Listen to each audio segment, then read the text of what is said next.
Hello बच्चों, आपका MST electrical classes में स्वागत है। आज मैं आपको पढ़ाऊंगा बेसिक इलेक्ट्रिकल। और बेसिक इलेक्ट्रिकल के अंदर हम पढ़ेंगे आज धारा, वोल्टेज और ईएमएफ। बच्चों को बहुत से बच्चों को वोल्टेज और ईएमएफ में बहुत ही दिक्कत होती है। इन दोनों के बीच का अंतर लोगों को नहीं पता होता। तो इस वजह से आज हम इन तीनों चीजों को बड़े अच्छे से बिल्कुल बेसिक से पढ़ेंगे। तो चलो अब मैं स्टार्ट करता हूँ। आपकी सबसे पहले हम पढ़ेंगे हमारा वोल्टेज। तो अब हम पढ़ेंगे वोल्टेज हमारा विभव।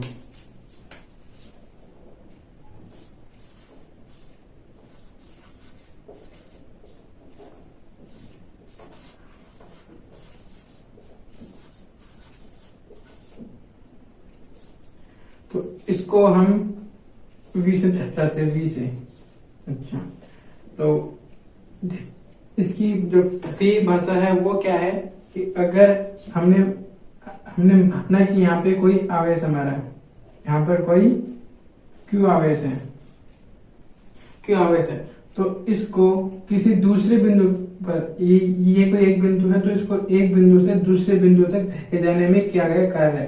तो हमने माना कि इसी आवेश को यहाँ से लेके जब हम यहाँ तक लेके जाएंगे तो हम कुछ ना कुछ कार्य करेंगे, कुछ ना कुछ वर्क करेंगे। तो उस वर्क को ही हम बोलते हैं, क्या बोलते हैं, हमारा वोल्टेज। क्या बोला है मैंने, एक बार मैं फिर से बोलता हूँ। अगर हम किसी एक आवेश को किसी एक बिंदु से, इकाई आवेश को किसी एक बिंदु से दूसरे बिंदु तक लेके जाते हैं तो हमें कुछ न कुछ वर्क करना पड़ता है, तो उसको हम बोलते हैं हमारा वोल्टेज।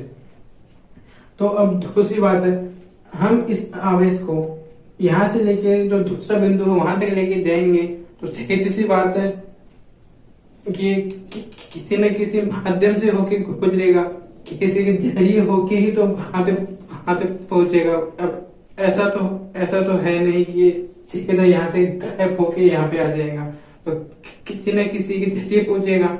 तो ये क्या होता है कि कंडक्टर की जरिए क्या होता है, एक बिंदु से दूसरे बिंदु तक यहाँ तक आता है। तो ये क्या है, हमारा चालक।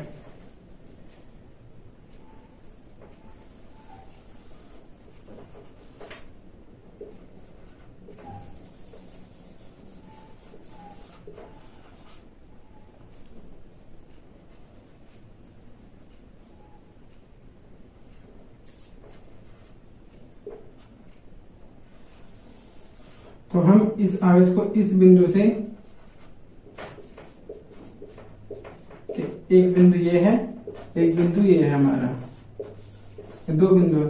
इस एक बिंदु से जब हम इसको दूसरे बिंदु तक लेके जाएंगे तो बीच में कोई ना कोई कंडक्टर होगा, चालक होगा।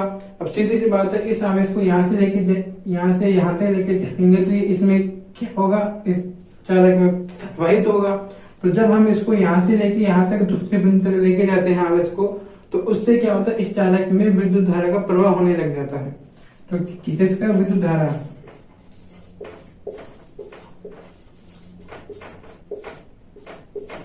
जो हमारी करंट होती है, इसका प्रवाह होने लग जाता है चालक में। तो एक बार मैं फिर से बताता हूं आपको। वोल्टेज तो क्या है कि जब हम एक बिंदु से किसी दूसरे बिंदु तक किसी आवेश को लेके जाते हैं तो कोई ना कोई कार्य करना पड़ेगा, तो उस कार्य को ही हम बोलते हैं हमारा विभव। और अब जब हम एक आवेश, इस इकाई आवेश को एक बिंदु से दूसरे बिंदु तक लेके जाएंगे तो किसी न किसी के जरिए पहुंचेगा वहां पे। तो हमने क्या लगा दिया, बीच में हमने कोई कंडक्टर लगा दिया। तो ये जो आवेश है कंडक्टर से होते हुए दूसरे बिंदु तक पहुंचेगा। तो इससे क्या होगा, हमारे जो परिपथ है, हमारा जो कंडक्टर है, इसमें विद्युत धारा का प्रवाह होने लग जाता है। मतलब इसकी जो डेफिनेशन क्या होगी हमारी विद्युत धारा की, कि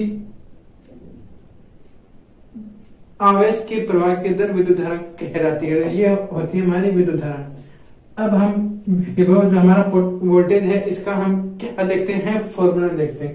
तो ये होता है हमारा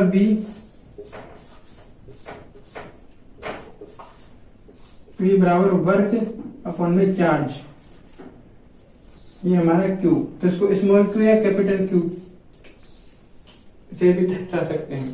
तो ये हमारा जो वोल्टेज का फॉर्मूला क्या होगा, V बराबर W अपन में Q होता है। तो इसकी एक यूनिट तो होती है वोल्टेज, इसकी जो एक यूनिट है, इस विभव की एक यूनिट होती है, वो तो होती है वोल्टेज, जो कि ये ना उसको वेग से दर्शाते हैं। और दूसरी यूनिट क्या होगी इसकी, जूल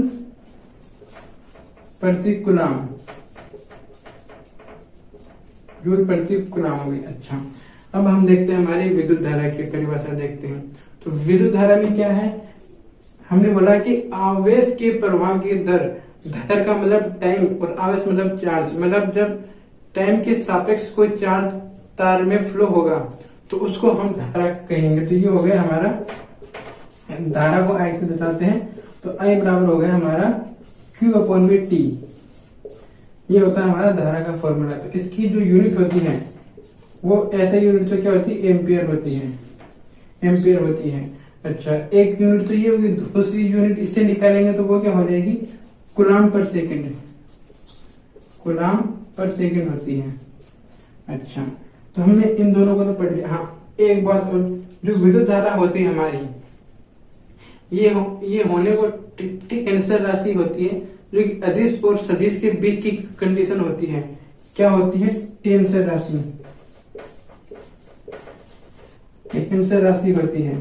लेकिन अगर कभी हम जो एग्जाम दे, अगर उसमें ये ऑप्शन में ना हो तो इसको हम अदिश में काउंट करते हैं। किसमें, अदिश में,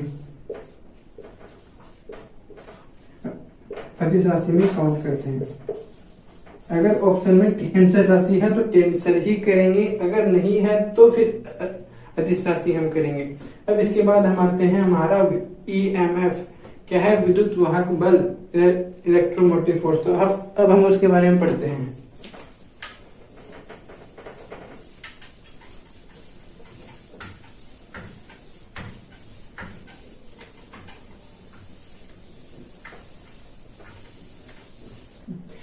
EMF क्या होता है, क्या पढ़ेंगे हम,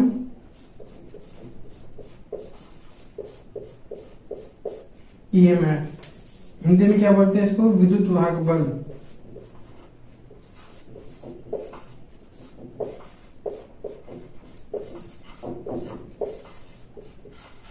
और इंग्लिश में बोलते हैं इलेक्ट्रोमोटिव फोर्स। तो ये क्या होता है, इसके अगर हम सीधी सीधी डेफिनेशन देखें तो वो क्या होती है कि वह बल जो विद्युत धारा का प्रवाह कराता है, मतलब वह बल जो विद्युत धारा का प्रवाह परिपथ में सुगमता से करवाता है, वो होता है हमारा विद्युत वाहक बल, मतलब कि धारा प्रवाह में सुगमता प्रदान करता है।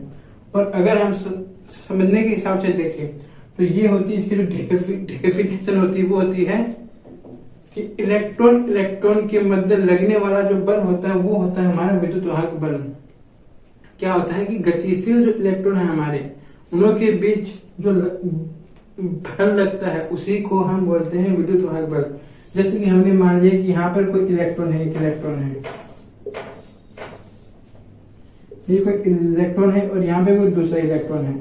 तो ये इलेक्ट्रॉन है, ये इस पर क्या लगाएगा, फोर्स लगाएगा, इस पर अपना कोई फोर्स लगाएगा। जब ये इलेक्ट्रॉन इस पर फोर्स लगाएगा तो ये इलेक्ट्रॉन क्या करेगा, गति करेगा आगे की ओर, तो ये गति करेगा। फिर इसके पीछे एक और इलेक्ट्रॉन आएगा, वो इस पर फोर्स लगाएगा तो ये आगे गति करेगा। तो इस प्रकार जो ये जो विद्युत वाहक बल होता है, ये इलेक्ट्रॉनों पर बल लगाता है और ये इलेक्ट्रॉन आगे गति करते जाते हैं और जिससे परिपथ में विद्युत धारा का प्रवाह होता जाता है।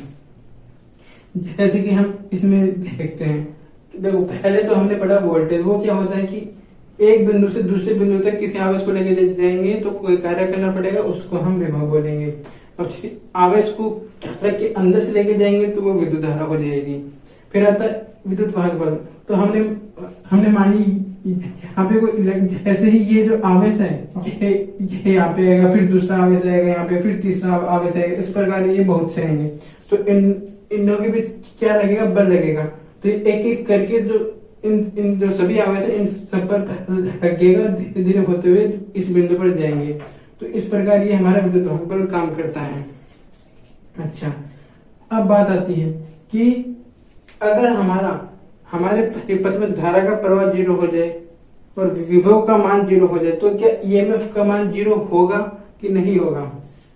क्या बोल रहा हूं, अगर परिपथ में, अगर हमारा परिपथ है इसमें I का मान 0 है और V का मान 0 है, जो वोल्टेज हमारा इसका मान भी क्या है 0 है, तो हमारा जो EMF होगा इसका मान क्या होगा। तो देखो अभी अभी देखो क्या बोला है मैंने कि वोल्टेज क्या होता है, जब एक बिंदु को दूसरे बिंदु पर लेके जाएंगे तो कोई कार्य करना पड़ेगा, तो क्या होगा वो वोल्टेज कहलाएगा। तो सीधी सी बात है कि इसमें किसी आवेश को हम एक बिंदु से दूसरे बिंदु तक नहीं लेके गए, मतलब हमने कोई कार्य नहीं किया, मतलब ये आवेश है, ये जहां पे था वहीं पर है, वहीं पर है तो विभव का मान 0 हो गया। अब ये आवेश यहाँ पर है क्योंकि कंडक्टर के अंदर तो वही तो हो नहीं रहा, तो इसकी वजह से धारा का मान भी 0 हो गया। धारा का मान 0 हो गया तो अब हम देखते हैं विद्युत वाहक बल। अब क्या होता है कि यहाँ पर बहुत सारे आवेश हैं, यहाँ पर क्या है बहुत सारे आवेश है, तो उन के बीच में कुछ ना कुछ तो बल लगेगा, सीधी सी बात है। अगर बल ज्यादा लगता तो ये आवेश प्रवाहित होने लग जाता इस चालक में। अब वो बल लग रहा है कम, अब बल कम लग रहा है तो इसकी वजह से ये आवेश बस ये यहीं पर है, लेकिन इनों के मतलब बल तो लग रहा है, कुछ ना कुछ बल तो लग रहा है, चाहे वो कम लग रहा हो लेकिन बल तो लग रहा है। तो इसकी वजह से EMF का मान है ना कभी भी 0 नहीं होता, चाहे धारा का मान 0 हो जाए चाहे वोल्टेज का मान 0 हो जाए, लेकिन EMF है ना, EMF का मान कभी भी 0 नहीं होता, कभी भी जो 0 है ये नहीं होता, जो 0 है ये नहीं होता, कुछ ना कुछ होगा, चाहे वो कम हो लेकिन कुछ ना कुछ तो इसका मान होगा EMF का। तो आज हमने ये 3 पॉइंट पढ़े, विद्युत विभव, वोल्टेज, धारा और हमारा EMF। मैं उम्मीद करता हूं कि आपको समझ में आ गया होगा। यदि आपको कोई दिक्कत हो तो आप मुझे कमेंट सेक्शन में बोल के बता सकते हैं, मैं अगली बार इसको और अच्छे से समझाऊंगा। और यदि आपको वीडियो अच्छी लगी तो लाइक करें, और चलो तो फिर अपना ध्यान रखना, take care and good bye.